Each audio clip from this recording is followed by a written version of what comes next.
Right, that's all the spraying now done, as you can probably see. I've spray painted the plastic parts, as you can see.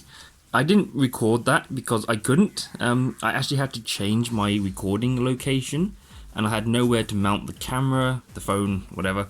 And it was a lot more noisier, so it would have been quite hard to kind of record it properly. But yeah, there's the metallic red,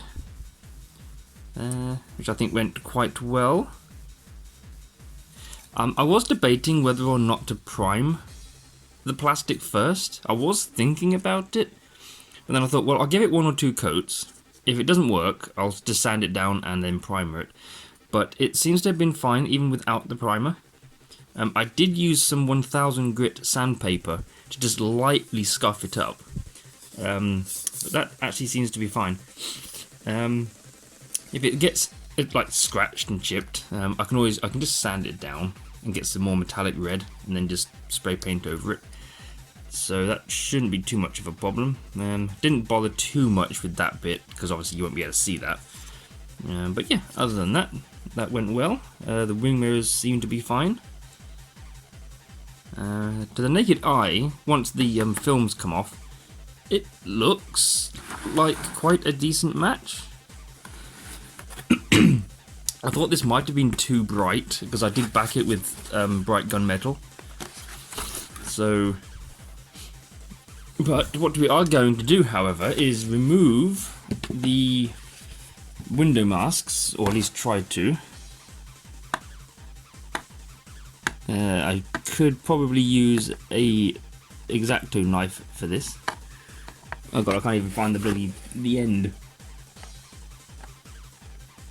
Come on. Come on. There you are. Come on. I cannot get a grip. There we go. Hopefully there's no... I always try and take this off very carefully because one of the last times when I painted an Evo 10, I was peeling off the front windscreen mask and it actually peeled the paint off just here, because obviously the paint creates a kind of film. So yeah, I don't think a little bit of overspray won't hurt because obviously it's going to have window surrounds, so you know you won't see some of it. The window surrounds will cover some of it up. I do have some polycarbonate cleaner if I need to clean it. That stuff is rare as balls. Yeah, a little bit of paint under that. Not too bad.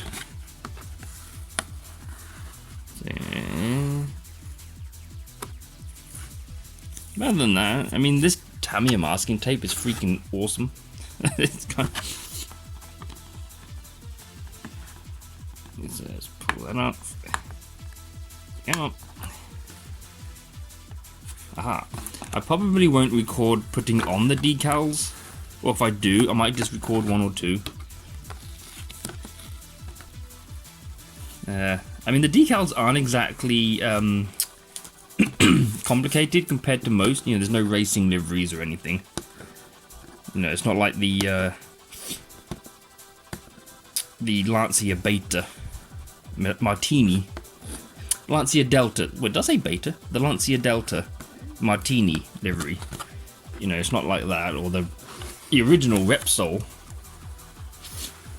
or the Audi V8 Touring, which I do want that V8 Touring body, the Audi V8, to replace that yellow Nissan Skyline body.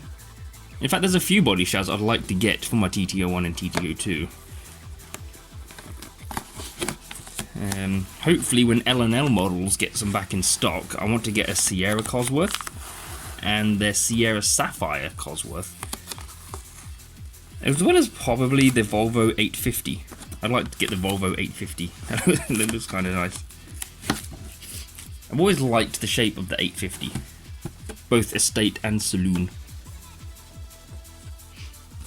especially in the R variant. Right. Come on. There we go.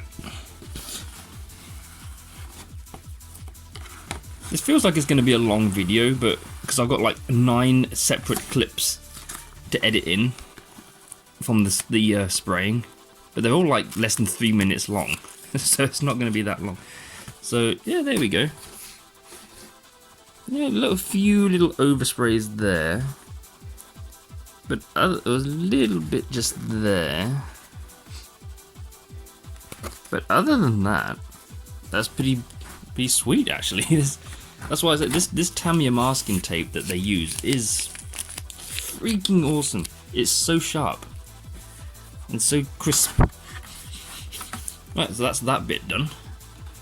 And now for the bit that everyone likes to do, which is peeling off the body and seeing what it actually looks like. I didn't do a bang up job cutting this out, especially the front. I don't know if you can really see it, but I cut too much of this off. So I went around and tried to cut off a bit more to make it level. Sanded it down all along there. Sanded off the rounded edges. Like that. Focus. So yeah, I used sandpaper, just going just to make them a bit more rounded. Anyway.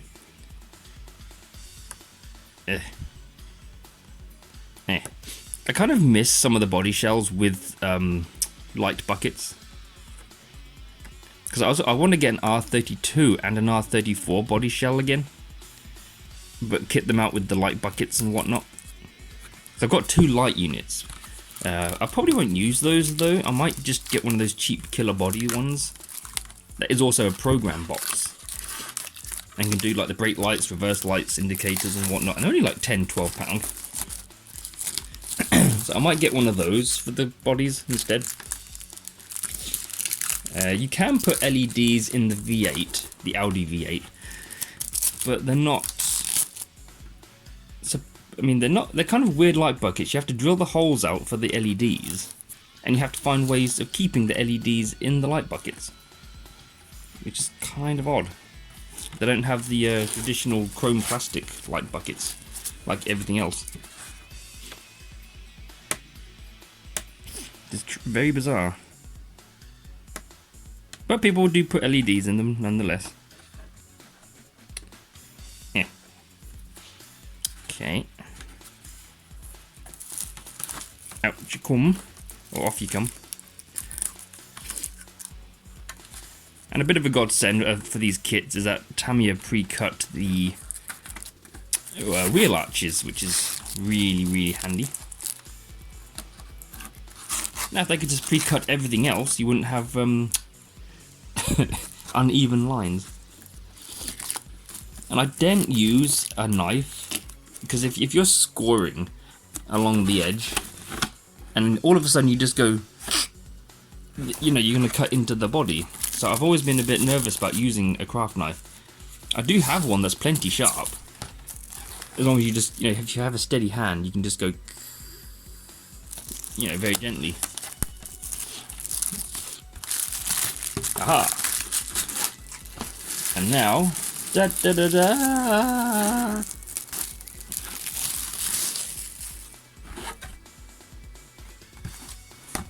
Fancy.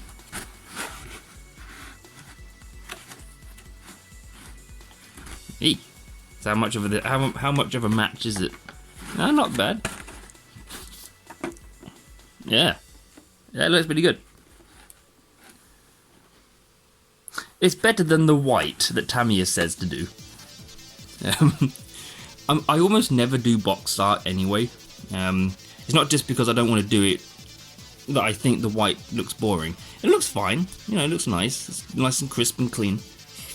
It's just that I've never been one for box art. So, I have done one box art.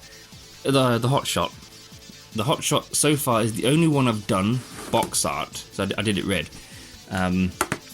But the new body I did purple. The Boomerang is the same as this.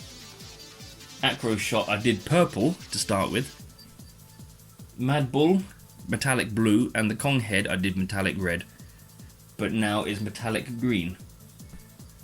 So yeah, I've never really done box art. I always like to do my own colour. My Mustang GT4, I was going to do that with black stripes and paint it red. That did not work out. But yeah, it was going to be red. And the current one, my current Mustang GT4 body is iridescent purple and green. Although I do want to do a body in pink and gold, which is the other iridescent. So yeah,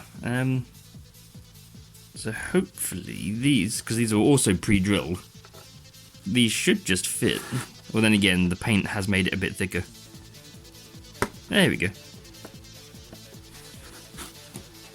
Yeah, that's a pretty good colour match. Nice. Take those off. There we go.